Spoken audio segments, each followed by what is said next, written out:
Welcome to my virtual presentation. In this video, we shall learn about strategies for effective storytelling. My name is Dr. Tibet from the Center for Open Distance Learning by Machakos University.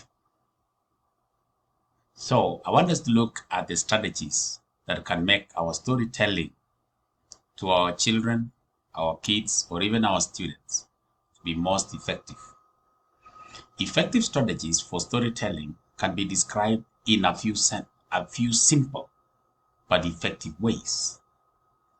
The strategies are designed to make your story time and storytelling fun and more effective.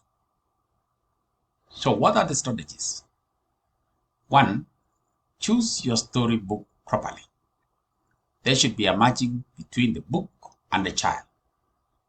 The story book should be interesting with beautiful colored illustrations. Avoid long stories for every young children since they have a lesser attention span. Take time to read the story and know its content.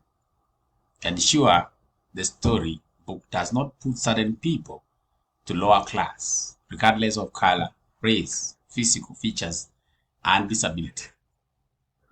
Make sure that the story does not offend certain religions, practices, or beliefs.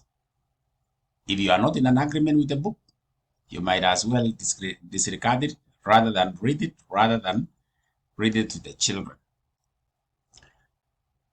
3. Read the book ahead of time.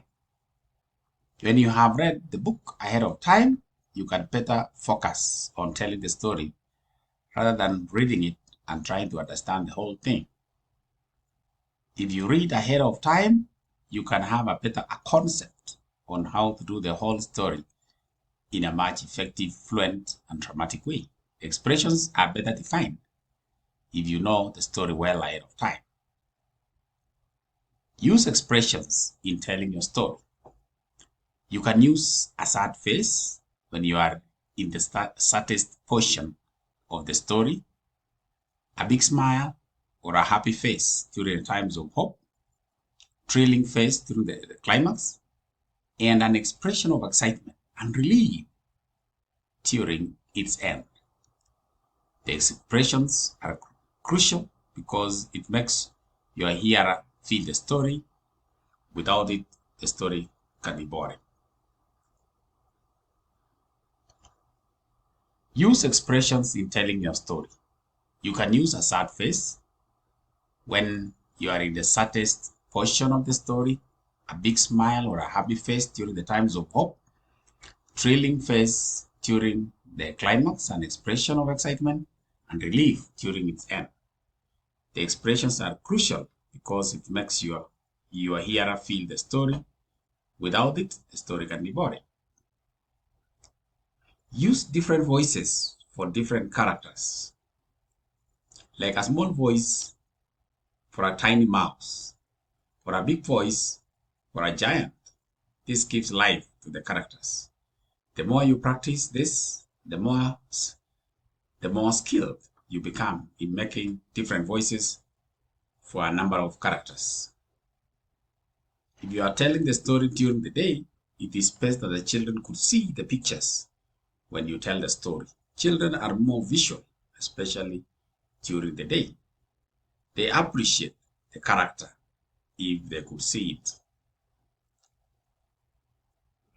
During the night or bedtime stories, do not use so much expressions or allowing children to see the pictures. The main aim of bedtime stories is to make children sleep or go to bed. The mood should always complement the situation. Make sure that you don't tell bedtime stories that are frightening or of horror, as they can make them feel unsafe or insecure.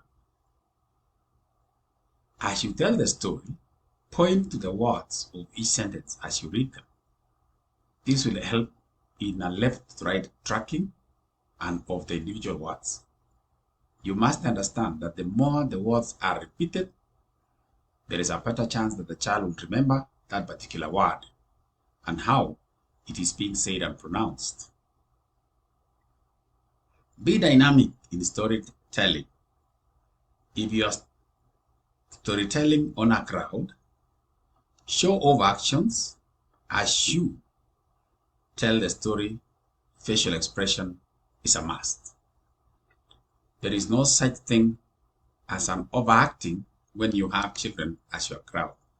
They often respond with giggling and cheering and would even show of anger and fear as you tell the story, with corresponding emotion reflecting the emotions of each character.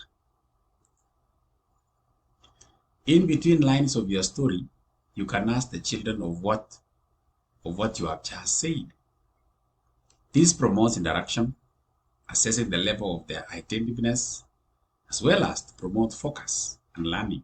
For example, when you say, one day in a small village there lived an old woman, you may ask, who lived in the village? The children will usually reply, an old woman. This is very effective in a large crowd. Keep good distance between you and the children. Being close as possible and not too close is ideal.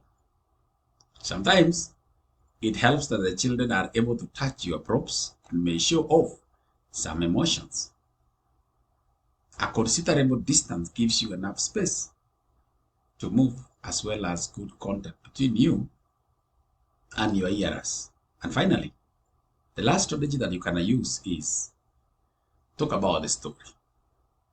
You may ask questions about the whole or portion of the story, but remember to ask what they have learned. And most of all, teach the moral lessons of the story. This is the most important part. This is your golden opportunity to teach children lessons in life. And that marks the end of our video on strategies for effective storytelling. If you like my video, kindly subscribe. You can even like or even share to your friend. Thank you. May God bless you.